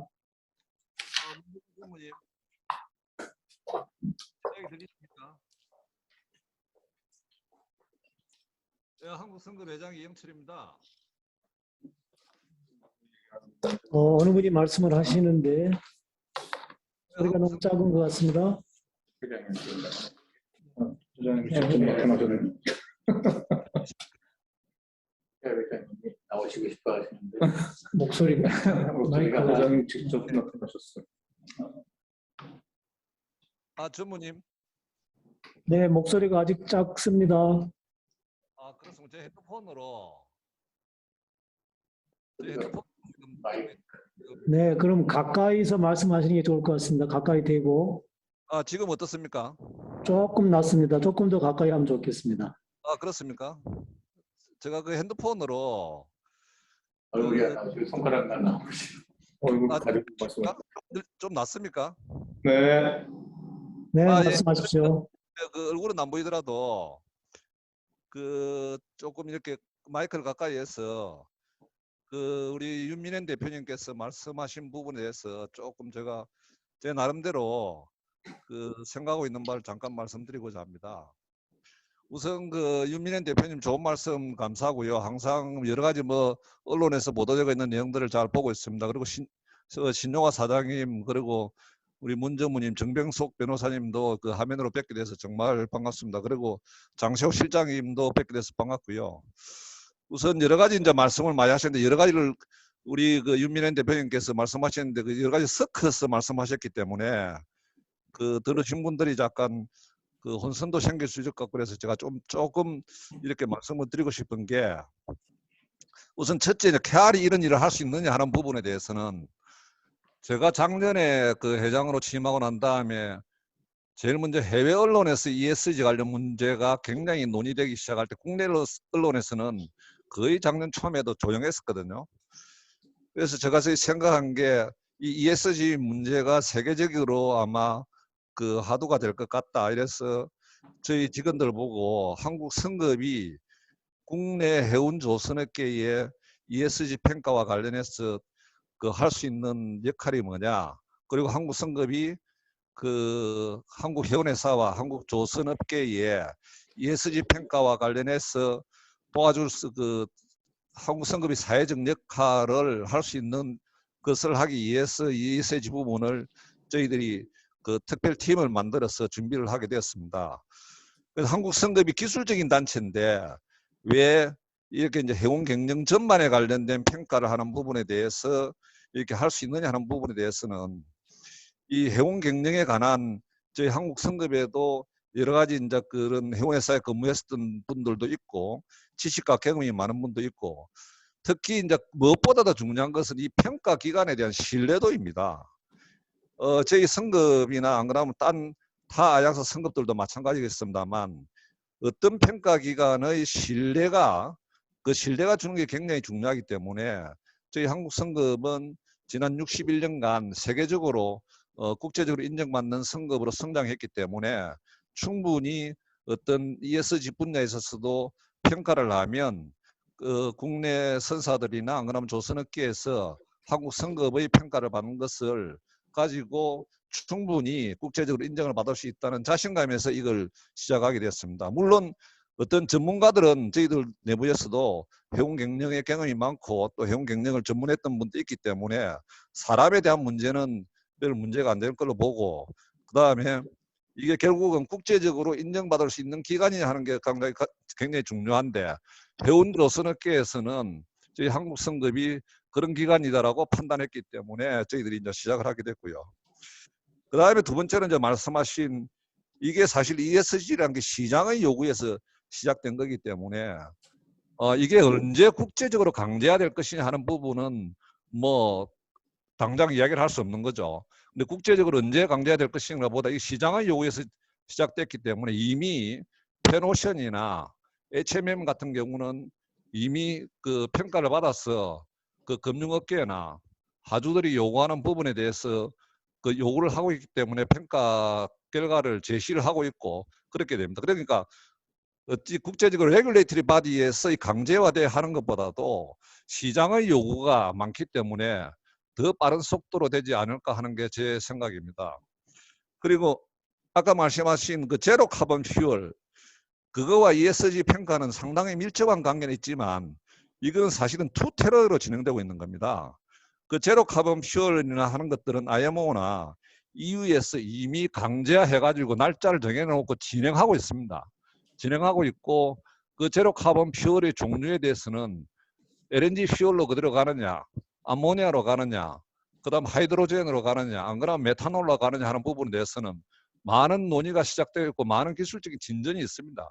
근데 그거는 결국은 어떤 형태로 간에 제로 카본 퓨얼로 가는데 그거 예를 들면 머리타임 쪽에 어떤 퓨얼이 좋느냐 하는 부분에는 많은 논의가 있는데 저희가 생각하기에는 현재 딥시 오션고잉 베슬에서는 암모니아가 제일 낫다라는 나름대로 어떤 결론에 도달해 있고 그다음에 LNG 같은 경우는 트랜지셔널 퓨얼로 활용될 거다 하는 쪽으로 정리가 되고 있고 이거는 IMO에서 이미 타겟을 날짜를 정해놨기 때문에 타겟하고 그다음에 그 EU에서도 타겟을 정해놓고 이미 진행을 하고 있습니다. 하고 있기 때문에 이게 ESG 평가의 일부로 가기는 하겠지만 어떤 패러렐로 진행될 거다 하는 것을 말씀을 드리고 싶습니다. 나머지 혹시 또 궁금한 게 있으면 제가 또 그 설명이 부족한 게 있으면 또 추가로 질문 제가 가능한 아는 범위 내에서 답변을 드릴 수 있겠습니다만은 더 상세한 건 우리 전문가들이 또 좀 도와주시면 가능할 것 같습니다. 도움이 되었으면 좋겠습니다, 대표님. 예. 잘 들렸습니까? 네. 가급 뭐 KR에서 다음 그런 기회가 되면은 KR의 여러 가지 대회 지금 우리가 이런 준비가 돼 있다 하는 걸 홍보도 할 겸 해운계 관심사를 좀 이렇게 시원하게 좀 풀어주셨으면 좋겠습니다. 예. 예, 감사합니다. 부탁드립니다. 그 대표님 제가 자꾸 조금만 더 추가 말씀을 드리면 암모니아냐 메탄올이냐 하이드로젠이냐 하는 그런 여러 가지 LNG냐 하는 부분들은 지금 저희가 맥내 시장 기관을 통해 가지고 매우 그 세미나를 많이 하고 있고요. 특히 지금 부산에 있는 어디입니까 그 회사 본부장들 그리고 관련 분들을 대상으로 해서 세미나를 계속으로 하고 있고 국내 조선소와도 같은 공동 연구를 많이 하고 있습니다. 혹시 저희들 맥넷 관련해 가지고 세미나를 하실 그 기회가 있으시면 한번 들어봐 주시면 감사하겠고요. 그다음에 저희 맥넷 홈페이지도 보면 저희 맥넷을 저희 한국 성급이 같이 운영하고 있거든요. 근데 맥넷 홈페이지에 보면 여태까지 세미나 했던 내용들이 많이 들어가 있습니다. 물론 필요하시면 이와 관련해 가지고 서울에 예를 들면 뭐 해운회사 CEO들을 대상으로 저희들이 한번 설명회를 할 수 있는 기회도 있을 거라고 생각이 됩니다. 감사합니다. 네, 이영철 회장님 고맙습니다. 다른 분 지금 시간이 조금 오버됐습니다만 다른 분 질문 있으십니까?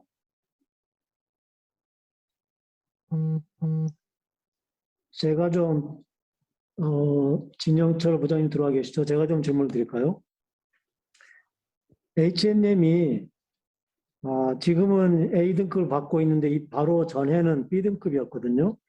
그래서 전반적으로 B등급이었다가 전반적인 A등급으로 바뀐 결정적인 게 뭐였느냐라는 좀 하고 실제로 레이팅을 받아보니까 한국 기업으로서 가장 변화하기 어려운 부분이 어느 부분이더냐. 그 다음에 한국 기업으로서 해운 기업으로서는 ESG 중 어느 부분이 가장 취약하더냐 뭐 이런 관점에서 설명을 좀 해주시면 좋겠습니다. 예, 저희 쪽에서는 그 가장 일단은 힘든 것들이 노동하고 인권들, 노동 인권, 심지어서는 뭐 장애인 고용, 그다음에 남녀, 그러니까 여성 고용 부분, 그다음에 거버넌스 지배 구조 같은 경우들도 있고요. 아울러서 저희가 사용하는 벤더들도 있습니다. 어차피 그러니까 화주 입장에서는 선사가 벤더시듯이 선사 입장에서도 벤더를 갖다가 평가를 해야 됩니다. 벤더도 ESG를 갖다 쓰는 벤더를 써야 되고요. 그래서 벤더 컨트롤, 벤더 통제 부분 같은 경우도 우리는 반드시 필요한 벤더인데도 불구하고 그 벤더가 그 ESG라던가 뭐 친환경적이 아니면은 평가 점수를 높게 받을 수 없습니다. 하지만은 안 쓸 수 없는 부분에 있고요. 그런 부분들이 조금 저희 쪽에서는 환경이 어차피 규제에 따라 가지고 같이 쫓아가면 되는 거긴 한데 S하고 S하고 G 부분, 특히 S 같은 경우 보면은 저희가 사회사업이라는 활동을 많이 해야 됩니다. 그러면 그런 것들은 다 돈이 들어가는 거거든요. 당장 우리는 손익과는 상관없이 봉사활동도 많이 해야 되고, 그 다음에 친환경적인 활동도 많이 해야 되고, 그런 부분이 사회사업 같은 부분이 경영자 입장에서는 과연 이게 할 필요가 있느냐 하는 어려움 같은 게 있습니다. 돈은 써야 되는데 이 돈이 실질적으로는 그 손익과는 직결되지 않지만은 반드시 해야 되는 부분. 그래서 경영진의 마인드가 가장 제일 중요하다고 생각됩니다. 네, 근데 한국기업지배구조원에서 레이팅을 받을 때 현재는 A 통합적으로 A를 받고 있는데 그 전에는 B를 받았거든요. 네. 그래서 뭔가가 많이 좋게 발전한 겁니까? 네, 발전된 부분이 처음에는 저희가 처음 하다 보니까 어떤 걸 항목하는지를 몰랐었고요. 일단은 두 번째는 처음에 일단 대응을 하다 보니까 어떤 것들은 저희가 준비를 해서 레이팅을 올려야겠다. 권고사항 같은 거 있습니다. 지적사항들. 그게 전반적으로 있는 것들을 저희가 대응을 해가지고 미리 준비도 하고 서류 준비도 하고 내부 교육도 시키고 해가지고 그런 자체적으로 노력에 의해 가지고 A까지 받을 수 있었습니다. 하나를 딱 찍어서 말씀드리기가 좀 어렵습니다. 네, 고맙습니다. 여기 계시는 분도 다른 질문 없으십니까? 전무님, 네, 권견입니다. 예, 안녕하십니까. 아니 뭐 예전 조금 화주 뭐 이런 부분 때문에 제가 한마디 말씀드리면은요. 예전에 회사 있을 때 한진해운이 그 지속 경영 가능 보고서를 2005년도부터 발간을 했습니다. 그래서 첫 발간이 2007년도에 했었고요. 그해부터 매 2년마다 그 지속 경영 가능 보고서를 발간했다. 2013년부터 매년 발간을 했었거든요. 근데 이제 뭐 발간 뭐 하는 이 뭐라 그래야 되냐, 이 평가를 해주는 기관에 대한 아까 그런 말씀이 있으셔가지고 그 당시에 저희들이 2011년도부터 다우존스의 이제 지속 경영 가능 지수라는 게 있는데 그쪽에 가입을 해서 4년 동안 계속 이제 거기에서 이제 평가를 받으면서 그런 걸 했었거든요. 아마 그렇게 해서 뭐 그런 지수 가입이라든지 이런 걸 하게 되면은 굳이 여러 군데 평가를 받는 것 이상의 어떤 신뢰도를 가질 수 있지 않을까라는 그런 생각이 좀 들어서요. 마찬가지로 우리 이제 뭐 H&M이나 이런 데들도 지금 뭐 여러 평가 기관들이 있겠습니다만은 그 다우존스가 아마 전 세계 한 2,500대 기업을 가지고 아마 그런 지속 경영 가능 보고서를 매년 그렇게 해서 상도 주고 이렇게 하는 데 있거든요. 그래서 그런 부분도 한번 신경을 써보는 게 어떨까라는 생각이 있어서 말씀을 드립니다. 예, 공사장님 고맙습니다. 마음속에 아직 질문이 좀 남아있겠지만 시간이 오버됐기 때문에 이것으로 마치고자 합니다. 오늘 발표를 준비해 주시고 또 지정 토론에 참여해 주신 여러분 모두 고맙습니다. 참석자 여러분도 모두 고맙습니다. 저희가 매월 조찬회 겸 이렇게 포럼을 하고 있는데 10월은 원래 포럼을 공개 포럼으로 합니다. 10월 21일 날 목요일 날 군안 세력, 셀비지 세력을 어떻게 구조할 것이냐 하는 방안으로 10월 달에 공개 포럼이 있고요. 오늘 포럼에 나온 자료들은 제가 따로 카톡이나 이메일로 업로드 시켜드리겠습니다. 오늘 포럼은 전체적으로 지금 녹화를 하고 있는데요. 이 동영상은 유튜브에서 다음 주 월요일 날 휴관가요? 다음 주 금요일에 시청할 수 있도록 제가 편집을 해서 올려놓도록 하겠습니다. 유튜브 채널에서 BAY 연구소를 치시면 아마 보실 수 있을 것이고, BAY 연구소 들어오실 때는 꼭 구독을 눌러주시기 바랍니다. 여러분 오늘 참여 고맙습니다. 추석 명절 잘 보내시고요. 행복한 주말 되십시오. 고맙습니다. 네, 감사합니다. 수고하셨습니다. 수고하셨습니다.